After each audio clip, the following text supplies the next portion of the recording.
his entire life has been a master troll and a bully. Yeah. Yes, I don't disagree.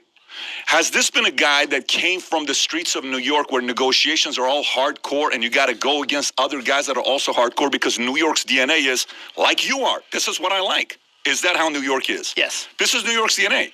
America's not Matt Zeller. No. America's not Chris Christie. No. America's not Hillary Clinton or Trump. America's not Cuomo. America is more Tyler. America is more just a regular person that loves his country, right? Right. Okay. And then you come out and you say Russia, Russia, Russia, Russia, Russia. When this guy was president, let me tell you what policies I like. I go policies. If you want to talk emotion, personality, you can hate that guy's personality. You can sit there and say, this guy knows the hell out of me. I know people that hate Obama. Every Obama interview I've ever watched, whether it's with Leno, whether it's with whoever, I've never seen an interview where I didn't like hearing him speak. I would say, I'd love to watch a game with this guy. Doesn't mean I agree with his policies. So the emotions I pull out and I say, okay, let's look at policies.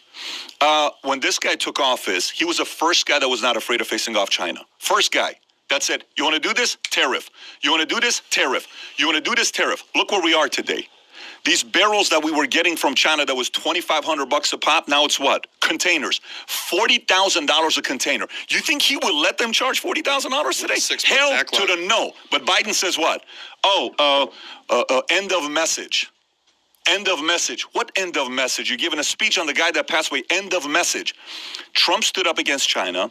Trump was willing to sit down with these guys, negotiate. Trump did Palestine and Israel. That's ridiculous to be able to do what he did 25 years. Economy was doing good for whites, blacks, Asians, Hispanics, women, everybody. But media hated this guy. Why? Because he called that bullshit. And that's his flaw. His fault was the following. If somebody as an advisor gives him a fault, it's the following. Charles Barkley said this the other day. Kevin Durant asked him, said, how come you're not on Twitter? He says, you know why I'm not on Twitter? He says, why? He says, because I'm old school. If I'm on Twitter and people talk shit to me, I feel like it's my responsibility to respond back. That's Barkley. Guess what? That's Trump.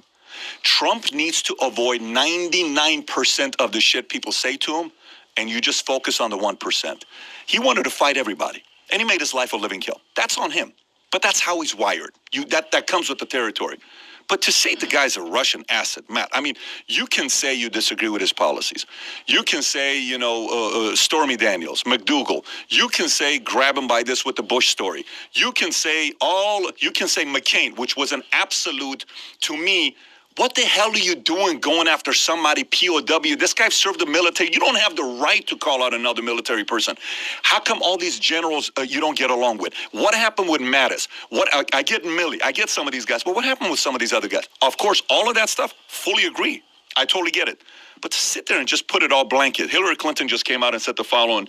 She said, I don't know if you guys read this or not. Hillary Clinton warns 2024 presidential election could be the end of democracy. National Review. Hillary Clinton warned that former President Trump is poised to run for election 2024 and said that if he wins, American democracy will suffer irreparable damages. If I were a betting person right now, I'd say Trump's going to run again. I think that would be the end of our democracy. Not to be point about it, but I want people to understand that this could be a make it or break it point. If you are someone of his ilk, were once again to be elected president, especially if he had a Congress that would be doing his bidding, you would not recognize our country. For many outside observers, it looks as though Trump is gearing up to launch a campaign for 2024.